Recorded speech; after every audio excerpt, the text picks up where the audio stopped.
Again, Assalamu alaikum. Good, you sound good. And by the end of this program, you sound even better. Okay. So, what I'd like to talk to you about today is something very important that you probably came across in your interaction with various people, whether Muslim or non-Muslim, in your community or outside, which is that when there is an argument about an issue, one person takes one verse of the Qur'an and says, here's my proof. And another person takes another verse of the Qur'an and says, here's my proof, and it's the battle of the verses. Right? So who's right? And the battle goes on. That's not a good way to think about Islamic law. Right? Because, I mean, you don't have to be talking about religion. By training, I used to be a professor of law, and of philosophy, and particularly logic. I'm now a professor of law. And then, if I took a statement out of Hegel's book to prove that Hegel said X, and somebody took another statement to say Y, people would say that we really are not very good scholars. Because sometimes when you take the quote, you're taking it out of context, right? So you need to know the context to be able to know what does that word mean, or what does that quote mean. Just picking things up here and there is a very fragmented, not sufficiently deep approach in understanding what the issues are. That's number one. Okay, so we need to know the context of the statement. But more importantly, in the case of the Qur'an, any Muslim scholar will tell you that the Qur'an is a seamless web.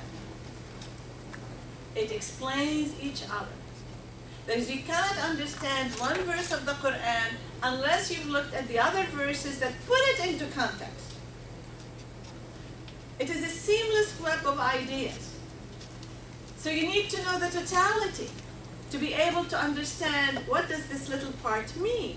Because if you don't understand what the totality is, you could go on a tangent interpreting that little part. And that's how mistakes happen.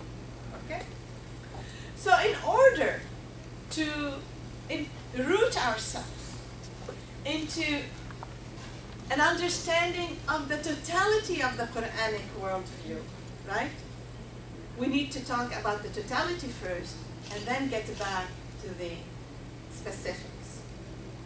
So, that's what I'd like to do with you today. That's why I'm doing today what I call my understanding after years and years and years of studying Islam, of studying the Qur'an, of studying the Hadith, talking with scholars, male and female.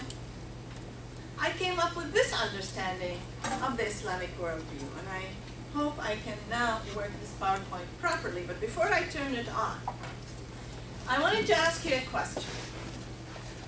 What is the starting point, the central point of Islamic belief, without which you cannot claim to be a Muslim, and no one would think you are either? What's that central point?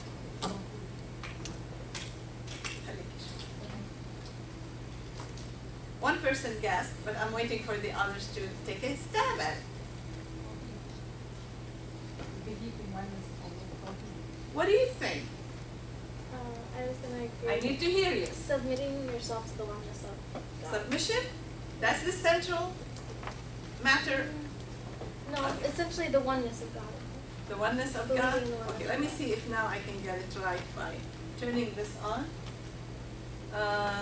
Jean, it will work? You promised me? I didn't want to start with the information here. But a lot of people, a lot of Muslims that I've talked to would answer with the answer justice.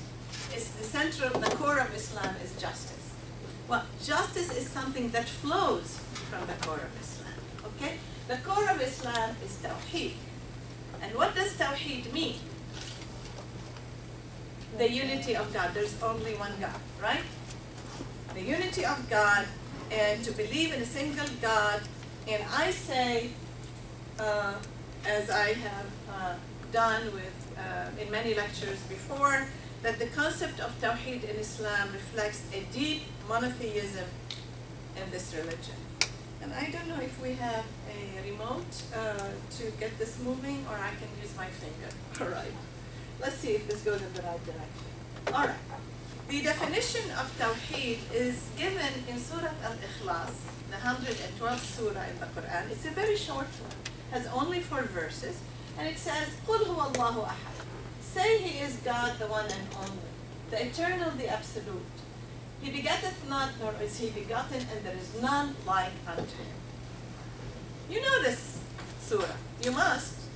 This is the shortest one of the shortest surahs that we teach children when they start learning the Quran. So you've seen this one before. And you've thought about it, I'm sure. And I want to focus on verse 4. Okay? You know what the first 3 verses say.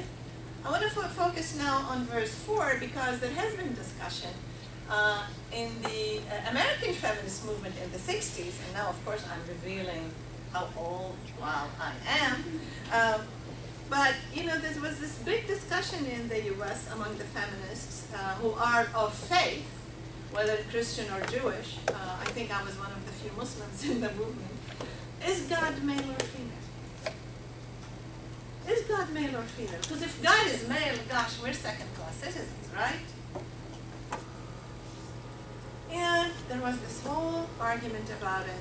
And when I went home to visit my dad in Beirut, Lebanon, I wasn't asking or thinking about this question, but he happened to mention that in looking over the papers that he inherited from my family, and my grandfather was a major scholar of Islam in his days, Sheikh Muhammad al-Hibri, that in his papers he found correspondence that my grandfather conducted with a Christian priest. And he said, interestingly enough, do you know what was the subject of the correspondence? I said, no. He said, they were discussing whether God was male or female. So it precedes the feminist movement, that concern, right? People have been thinking about it for a long time. And I said, what did my grandfather say? He said, oh, but it's obvious. He said that there is nothing like unto him. He can't be male or female. These are human categories. Okay? There is nothing like unto him. He is sui generis. He transcends everything. He is eternal, unlike us who are not eternal. He is unchanging. So you cannot use human categories to describe God. So I was pleased that my grandfather and I were on the same wavelength. But what does that mean for us, that there is none like unto him? Well, it means there is a category up there, which is the divine, and then there is the rest of us. The rest of us, well, the rest of us are male and female, and they're black and white and red and yellow and short and tall, and I look around here and blonde and not blonde, and ooh, such difference. My mind is boggled by the differences amongst all of you, right? I mean, I can also say that in this huge world, unless they are twins, there are no two people like each other. Imagine the differences in billions and billions of people. Well, how do we classify them? How do we rank them? Who is better in this room? Look around you. Choose. I'm willing to go democratically. Vote. Tell me who's the best woman in this room. Who is better than all of you? At least ranks higher. Maybe because she's prettier. Maybe because she's taller. Right? I mean, we can pick a criterion. Which criterion are we going to pick? Well, before we do that, let's see what the Qur'an says. What did God do when he created us? It says, O people, reverence your guardian Lord who created you from a single soul. All of you, as different as you are. You all came from a single soul, male, female, everything. Of like nature created a snake, and from them twain scattered like seeds countless men and women. reverence God through whom you demand your mutual rights.